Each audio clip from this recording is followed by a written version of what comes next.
Olá pessoal, seja bem-vindo ao módulo de avaliação cardiorrespiratória. Meu nome é professor André Berzotti e estarei com você durante essa caminhada neste módulo. E para iniciarmos este módulo, falaremos nesta primeira aula sobre o conceito do VO2 máximo e quais são as suas aplicações para a saúde e para a performance.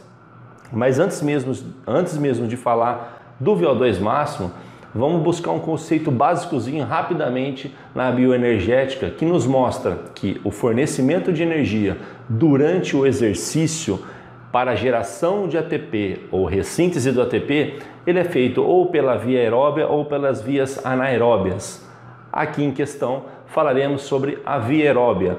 Então, toda vez que falamos do consumo máximo de oxigênio, estamos falando na utilização do oxigênio para a geração de energia ATP durante o exercício. Bom, se logo estamos apresentando esses conceitos, já dá para nós entendermos que quanto maior for o consumo de oxigênio de um indivíduo, maior será o seu VO2 máximo.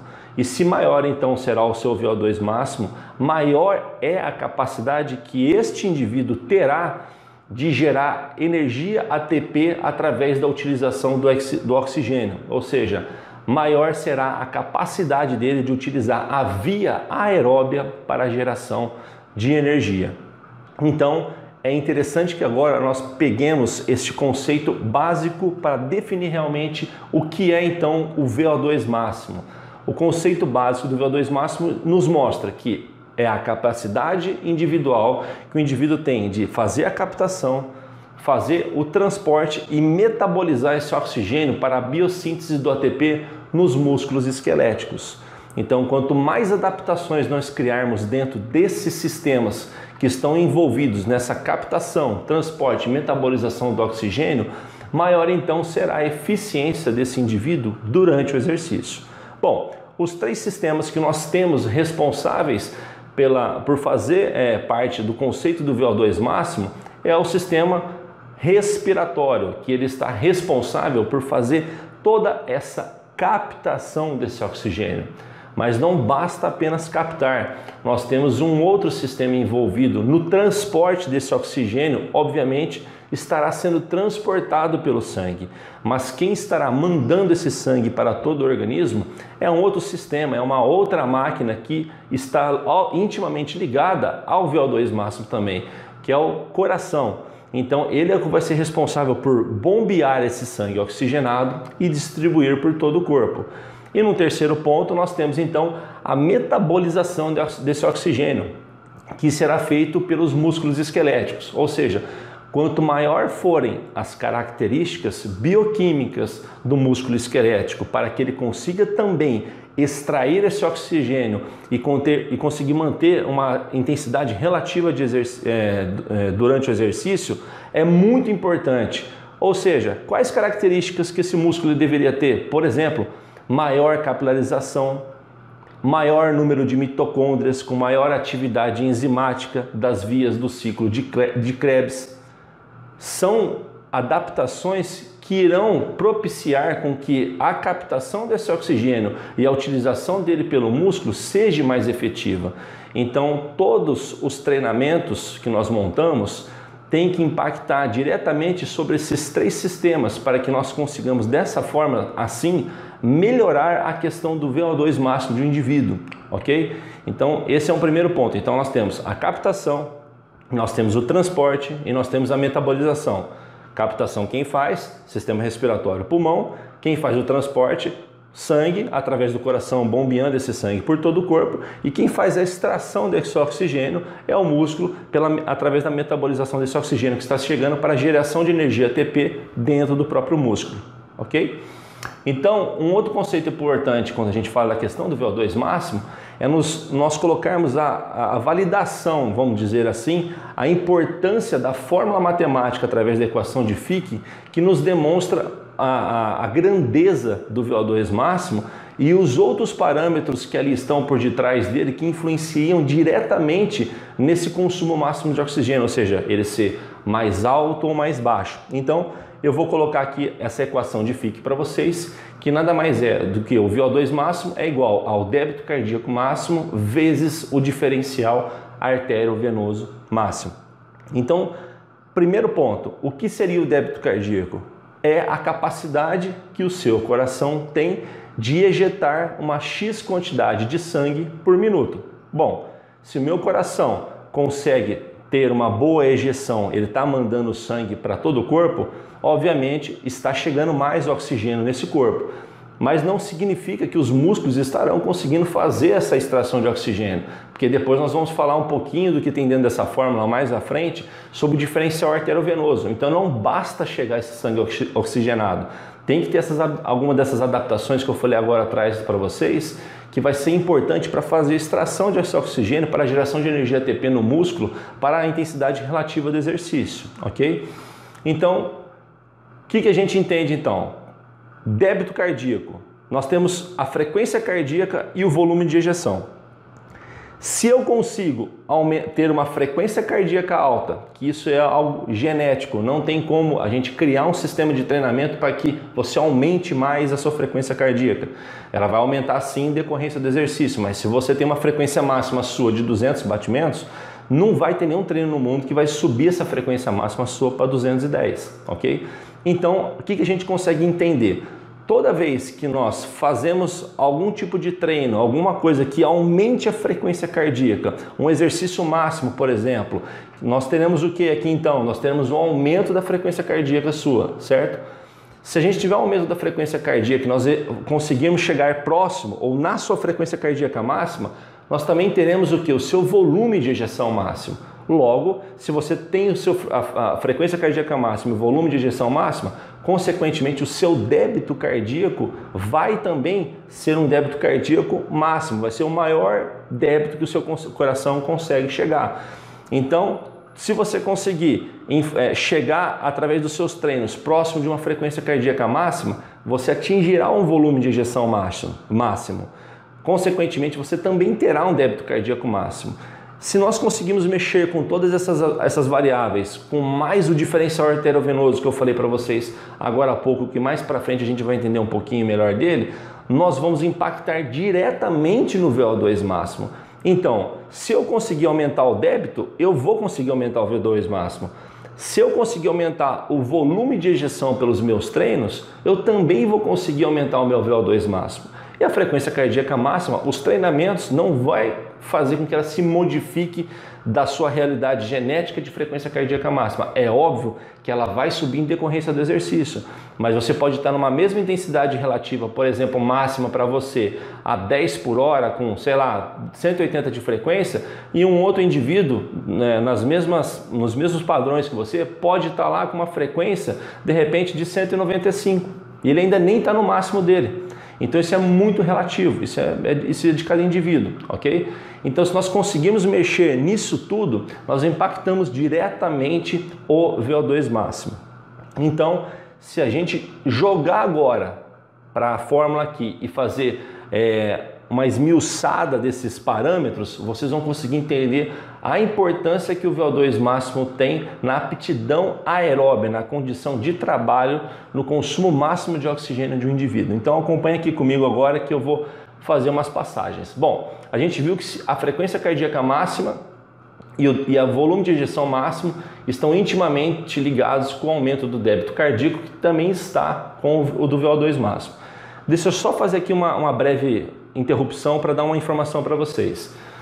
Toda vez que nós, profissionais de educação física, conseguimos acessar o VO2 máximo de um cliente, ou seja, fazemos o teste e descobrimos qual é o VO2 máximo de um cliente, nós também já temos o débito cardíaco máximo dele.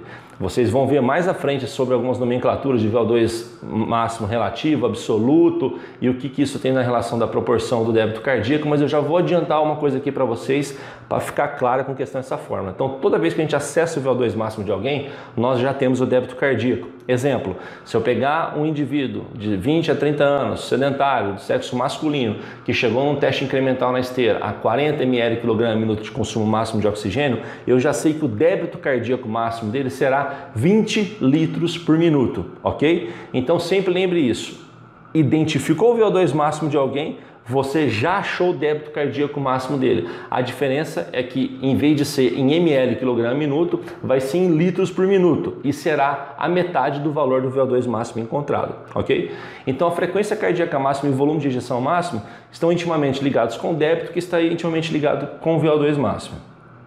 Então o coração, como vocês estão vendo nessa imagem, ele tem um ritmo, né? Ou seja, um ritmo cardíaco, ou seja, ele mantém uma sequência ritmada dos batimentos. Só que nem eu, nem você que está aí, controlamos se ele vai começar a bater mais agora ou se ele vai bater menos. Óbvio que a única maneira da gente controlar se ele vai aumentar essa frequência ou diminuir é se a gente vai sair correndo, se a gente vai andar para que essa mudança de frequência aconteça. Mas não tem como você estar tendo, por exemplo, um ataque cardíaco aqui, que você se concentrar e pedir para Deus, eu vou baixar minha frequência. Não tem jeito, né? Do mesmo jeito que a gente não controla quantos batimentos a gente vai baixar, é exatamente quantos que ele vai aumentar. Isso é feito através de quem, tá? Para que vocês entendam. Nós temos aqui, nesses dois pontinhos ali que vocês estão vendo, deixa eu acessar minha canetinha aqui para ficar mais fácil. Nós temos aqui onde está vindo a seta, o nodo sinoarterial ou o nodo sinusal, ok? Que ele é o responsável por dar todo esse ritmo que vocês estavam vendo aqui na imagem do coração fazendo assim. Essa imagem agora parou de fazer essa animação porque eu acionei essa demonstração para vocês, mas daqui a pouco eu vou acionar novamente. Então o que acontece? Aqui dentro desse desenho aqui, deixa eu fazer o acesso aqui que eu estou apanhando com essa caneta aqui de novo, gente. Nós temos então o que? A ação do sistema nervoso autônomo, que é quem controla o parasimpático e o simpático, que são eles que vão dizer se essa frequência cardíaca vai aumentar ou vai diminuir. Se a frequência cardíaca vai aumentar ou vai diminuir, obviamente vocês já sabem que também o volume de ejeção vai diminuir ou vai aumentar, também o débito cardíaco vai diminuir ou aumentar, ok?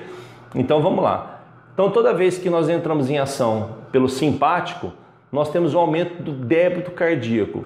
E o sistema nervoso central, para que isso ocorra, para que o aumento dessa frequência aumente, ele libera um neurotransmissor. Que neurotransmissor é esse?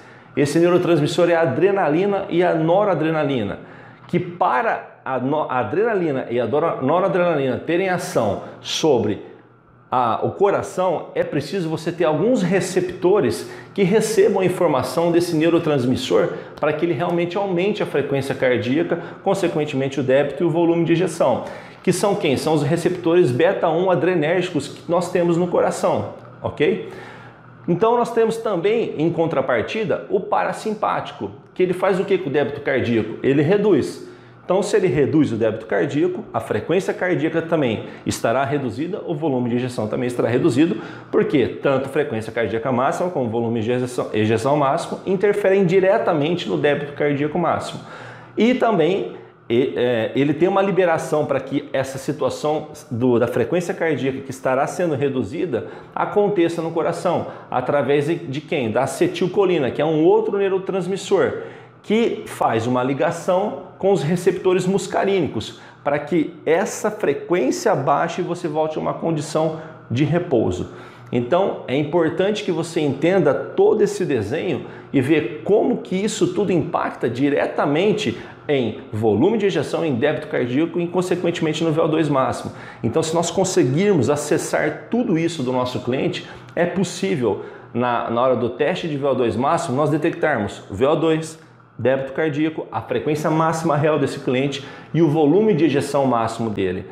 E depois de algum período de treinamento, é possível nós vermos o quanto nós conseguimos aumentar em termos de volume de ejeção, de débito cardíaco e, consequentemente, de VO2 máximo e também do diferencial arteriovenoso máximo, depois nós vamos falar disso, que vai impactar diretamente, então, no consumo máximo de oxigênio dele. Então é importante que nós tenhamos todo esse desenho na nossa cabeça para ver o quanto é importante nós conhecermos sobre o VO2 máximo, que isso nos possibilita inferir sobre a capacidade máxima de trabalho de um indivíduo. Ou seja, nós sabemos o quanto que ele aguenta numa atividade de média ou longa duração. Nós sabemos se um cara que vai lá e fez um teste, por exemplo, de VO2 máximo que chegou, por exemplo, a 10 km por hora, que é respectivo aos 10 metros, e teve 35 ml de consumo, você já sabe que se você colocar esse indivíduo com uma característica sedentária para andar, por exemplo, uma mulher de 20 a 30 anos, na esteira por 30, 40 minutos, ela aguenta fazer tranquilamente nessa velocidade de 6 por hora. Então esses conceitos é interessante que nós entendamos para poder termos uma intervenção um pouco mais efetiva, ok? Então eu faço um X aqui para vocês para dizer o quê? Se nós temos esses receptores beta-adrenérgicos no coração, que através da adrenalina e da noradrenalina aumentam a frequência cardíaca, não existe nenhum treino no mundo que aumente esses receptores para que nós consigamos ter um aumento maior de frequência cardíaca. Então essa é uma diferença, por exemplo, que você vai pegar às vezes de um triatleta, sei lá, por exemplo, que os dois têm a mesma idade, do sexo masculino, mesma massa corpórea, tudo certo, tudo igualzinho. Só que um tem uma frequência máxima de 180 e um tem uma frequência máxima de 190. Aconteceu que esse que tem a frequência máxima maior, possivelmente tem mais receptor beta, um adrenérgico no coração, tem mais sensibilidade à ação desses neurotransmissores, que é a adrenalina e a noradrenalina, e ele consegue então ter uma maior frequência, maior volume, um maior débito e consequentemente um VO2 máximo. E isso faz a diferença na hora de provas de que esses indivíduos competem em busca de resultados e às vezes o torna até um campeão ou um perdedor por essa questão genética, né? Então isso não tem como nós interferirmos. Então não existe nada no treinamento que nós consigamos aumentar, né, a frequência cardíaca máxima de alguém de um valor que já é determinado pela genética. É por isso que essas fórmulas preditivas que aí existem de estimativas da frequência cardíaca máxima sempre tem a idade correlacionada, porque eles entendem já isso, eles já sabem de tudo isso que eu estou falando aqui para vocês, que a partir da terceira década de vida, nós começamos, a partir da terceira década de vida, nós começamos com uma redução desses receptores beta-adrenérgicos pelo processo de envelhecimento. Então, isso é normal acontecer. Então, frequência cardíaca máxima não tem como nós aumentarmos com o treinamento. Gostaria já de deixar uma pergunta nessa aula para vocês. Espero que, se possível, vocês respondam na plataforma ou assim que assistirem pode colocar alguma coisa no nosso grupo do WhatsApp, mas de preferência acessem na plataforma, coloca lá a sua opinião. É bom ou ruim ter uma frequência cardíaca máxima, alta? O que vocês acham disso? E é bom ou ruim ter uma frequência cardíaca baixa? Coloque o porquê dessas duas situações para que nós possamos discutir. Então aqui passando brevemente para vocês para ficar bem claro, então o sistema nervoso autônomo dividido em duas partes, simpático e parasimpático, para ficar mais claro aquilo que eu falei agora há pouco. Sistema nervoso simpático, ele prepara então o nosso organismo para situações de estresse. Sistema nervoso parasimpático, ele estimula o nosso organismo para atividades relaxantes, ou seja, para voltar ao repouso, a volta à calma que nós falamos após uma atividade elaborada de um treinamento. E aqui estão algumas ações do sistema nervoso autônomo, parasimpático e simpático, sobre como eles atuam no nosso organismo. Então, o sistema parasimpático, por exemplo, contrai a pupila, estimula a salivação, reduz os batimentos cardíacos, contrai os brônquios, estimula a atividade do estômago e do pâncreas, estimula a vesícula biliar, contrai a bexiga e promove a ereção. Já o simpático, ele dilata a pupila, inibe a salivação, relaxa os brônquios, acelera os batimentos cardíacos, inibe a atividade do estômago e do pâncreas, estimula a liberação de glicose pelo fígado, estimula a produção de adrenalina e noradrenalina e relaxa a bexiga e promove a ejaculação. Então, aqui estão mais algumas informações para que vocês tenham realmente um bom entendimento daquilo que foi passado no slide anterior. Então, em resumo de tudo isso que nós vimos até agora aqui, fica claro para nós que o VO2 máximo nós podemos conceituar ele com mais essas duas situações. O VO2 máximo e a capacidade de trabalho. O que seria então VO2 máximo? A principal variável fisiológica que nós temos para inferir sobre o nível de aptidão cardiovascular de alguém. Ou seja, saber como que esse indivíduo está com relação à idade dele para a capacidade cardiorrespiratória máxima dele. Em contrapartida, nós também conseguimos saber através disso, que é uma variável fisiológica que informa o quanto esse indivíduo tem de capacidade de trabalho. É aquele exemplo que eu dei para vocês. Se eu pegar um indivíduo sedentário, vamos pegar uma mulher de 20 a 30 anos, que tem um consumo máximo de oxigênio de 35 ml por minuto, chegou no teste da esteira a 10 km por hora, nós sabemos que essa VVO2 máximo dela, essa velocidade de VO2 máximo dela, ela suporta por aproximadamente 2 a 3 minutos nessa intensidade. Então, quando nós conhecemos essas questões do VO2 máximo, nós sabemos o quanto que uma pessoa é capaz de gerar de trabalho em uma determinada intensidade e nós sabemos o nível de aptidão cardiorrespiratória dela e de que forma nós temos que estabelecer essas metas de busca na melhoria do VO2 máximo dela, principalmente tendo em vista quando esse indivíduo busca o emagrecimento. Que ninguém consegue emagrecer com o VO2 baixo, porque para emagrecer é preciso que as sessões de treino sejam intensas e com VO2 baixo não é possível treinar de forma intensa. Pessoal, muito obrigado. Essa é a nossa primeira aula de introdução do módulo de avaliação cardiorrespiratória e te vejo na próxima aula. Um grande abraço e até lá!